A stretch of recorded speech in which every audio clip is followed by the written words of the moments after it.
નમસ્કાર. તો નીટ પરીક્ષા માટેનું ફાઇનલ કાઉન્ટડાઉન શરૂ થઈ ગયું છે. સાચું કહું તો આ આવનારા 15 દિવસ જ છે જે તમારી આ આખા વર્ષની મહેનતનું પરિણામ નક્કી કરશે. ચાલો ત્યારે ફટાફટ સમજી લઈએ કે આ સમયનો સૌથી સારો ઉપયોગ કેવી રીતે કરવો. બસ 15 દિવસ.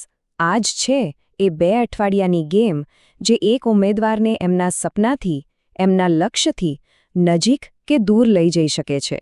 એમ કહી શકાય કે સફળતા અને નિષ્ફળતા વચ્ચેનું અંતર આ જ સમયગાળો નક્કી કરી શકે છે. હા, પેલું સ્ટેથોસ્કોપ અને ડૉક્ટર બનવાનું સપનું હવે બસ 2 જ અઠવાડિયા દૂર છે. આ છેલ્લા દિવસોને એ સપના તરફના છેલ્લા અને સૌથી મહત્વના પગલાં તરીકે જુઓ. હવે તો દરેક કલાક, દરેક મિનિટ કિંમતી છે. જુઓ, આ છેલ્લા તબક્કામાં મોટાભાગના વિદ્યાર્થીઓ 2માંથી કોઈ એક પ્રકારની માનસિક સ્થિતિમાં હોય છે. એટલે આગળ વધતા પહેલાં એ સમજવું બહુ જ જરૂરી છે કે અત્યારે આપણી પોતાની માનસિક સ્થિતિ શું છે. ચાલો એક ક્ષણ માટે પોતાની જાતને પૂછીએ, હમણાં જે 2 કેટેગરીની વાત કરીશું એમાંથી કઈ વાત અત્યારની પરિસ્થિતિ સાથે વધુ મળતી આવે છે? કારણ કે આ ઓળખ જ આપણી આગળની રણનીતિ નક્કી કરવામાં મદદ કરશે. તો આ છે એ 2 મુખ્ય માનસિકતા. એક તરફ છે કેટેગરી 1, જેઓ એકદમ કોન્ફિડન્ટ છે, જેમનું રિવિઝન ટ્રેક પર છે, નિયમિત ટેસ્ટ આપી રહ્યા છે અને મન શાંત છે. અને બીજી તરફ છે કેટેગરી 2, જો ગભરાયેલા છે, પેનિક મોડમાં છે, શું વાંચવું, શું છોડવું, ટેસ્ટ આપવી કે નહીં, બસ એ જ મૂંઝવણમાં છે. ઓકે, તો સૌથી પહેલાં વાત કરીએ કેટેગરી 1, એટલે કે આત્મવિશ્વાસુ વિદ્યાર્થીઓની. જો તમે આ કેટેગરીમાં છો તો તમારું મુખ્ય ધ્યેય તમારી આ ગતિને જાળવી રાખવાનું અને એને વધુ મજબૂત બનાવવાનો છે. જુઓ, તમે પહેલેથી જ સારી સ્થિતિમાં છો એટલે હવે કંઈક નવું કરવાની જરૂર નથી. બસ 3 વાતો પર ફોકસ કરો. પહેલું, નેગેટિવ માર્કિંગને કંટ્રોલ કરો. બીજું, કોઈની પણ નવી સલાહ સાંભળીને કન્ફ્યુઝ ન થાઓ. અને ત્રીજું, સૌથી અગત્યનું, તમે જે રીતે તૈયારી કરી રહ્યા છો એના પર પૂરો વિશ્વાસ રાખો.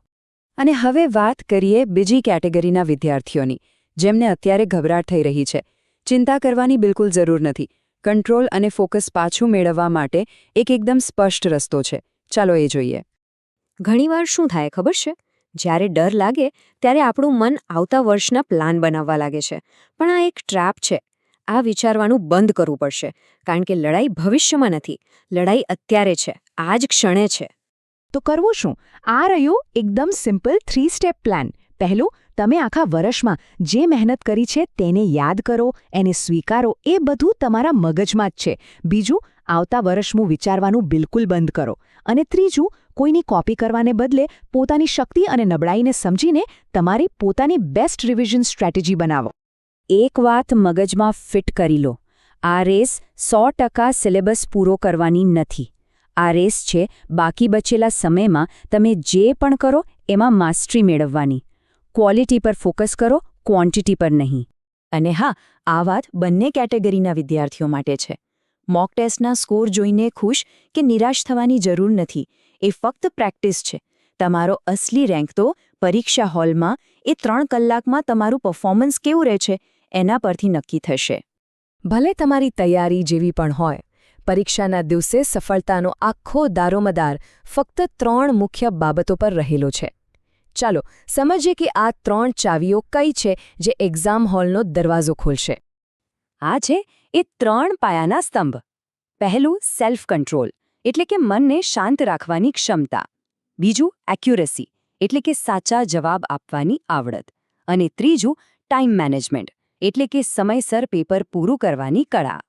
આત્મનિયંત્રણનો સાચો અર્થ શું છે?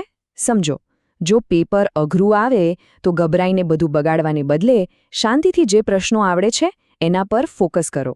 અને જો પેપર સહેલું આવે તો ઓવર કોન્ફિડન્સમાં આવીને સહેલી ભૂલ ન કરો. બસ ધ્યાન અને સ્પીડ જાળવી રાખો. એક વાત હંમેશા યાદ રાખજો, પરીક્ષા પહેલાંની ચિંતા બહુ જ સામાન્ય છે. જેનો રેન્ક 1 આવવાનો હોય છે ને એને પણ 100% કોન્ફિડન્સ નથી હોતો. આખી ગેમ એક્ઝામ હોલની છે. એ 3 કલાકમાં જે દબાણ સહન કરી ગયું એ જ જીત છે. તો હવે તમારી પાસે તમારું બેસ્ટ આપવા માટે પૂરા 15 દિવસ છે. તો એ કેવું દેખાશે? બસ અત્યાર સુધીની મહેનત પર વિશ્વાસ રાખો અને તમારું સર્વશ્રેષ્ઠ આપો. ખૂબ ખૂબ શુભેચ્છાઓ.